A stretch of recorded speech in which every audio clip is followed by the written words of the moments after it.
French നിർമ്മിത Rafale പോർ വിമാനങ്ങൾ സ്വന്തമാക്കി UAE. പാരീസിൽ നടന്ന ചടങ്ങിൽ ആദ്യ വിമാനങ്ങൾ UAE പ്രതിരോധ മന്ത്രാലയം കൈപ്പറ്റി. 80 ഫൈറ്റർ ജെറ്റുകൾക്കാണ് ഫ്രാൻസുമായി UAE കരാർ ഒപ്പിട്ടിരിക്കുന്നത്.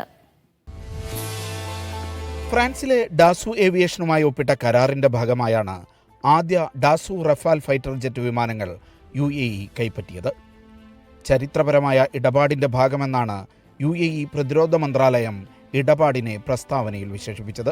രാജ്യത്തിന്റെ പ്രതിരോധ രംഗം ആധുനികവൽക്കരിക്കാനുള്ള വിപുലമായ പദ്ധതിയുടെ ഭാഗമാണ് പുതിയ പോർ വിമാനങ്ങൾ. ആഗോളതലത്തിലും മേഖലയിലും നേരിടുന്ന പുതിയ സുരക്ഷാ വെല്ലുവിളികളെ നേരിടാൻ കരുത്തുറ്റതാണ് ഇതിലെ സംവിധാനങ്ങളെന്ന് മന്ത്രാലയം അഭിപ്രായപ്പെട്ടു. UAE പ്രതിരോധ സഹമന്ത്രി മുഹമ്മദ് ബിൻ മുബാറക് ഫദൽ അൽ മസ്റൂയി, ഫ്രഞ്ച് പ്രതിരോധ മന്ത്രി സെബാസ്റ്റ്യൻ ലക്കൂണു തുടങ്ങിയവർ പോർ വിമാനങ്ങൾ കൈമാറുന്ന ചടങ്ങിൽ പങ്കെടുത്തു. പുതിയ വിമാനങ്ങളിൽ പൈലറ്റുമാർക്ക് പരിശീലനം നൽകുന്നതിനും കരാറിൽ വ്യവസ്ഥയുണ്ട്. 80 പോർ വിമാനങ്ങൾ വാങ്ങാൻ 16.6 ബില്യൺ യൂറോയുടെ കരാറാണ് ഫ്രാൻസുമായി UAE ഒപ്പിട്ടത്. Media 1, Dubai.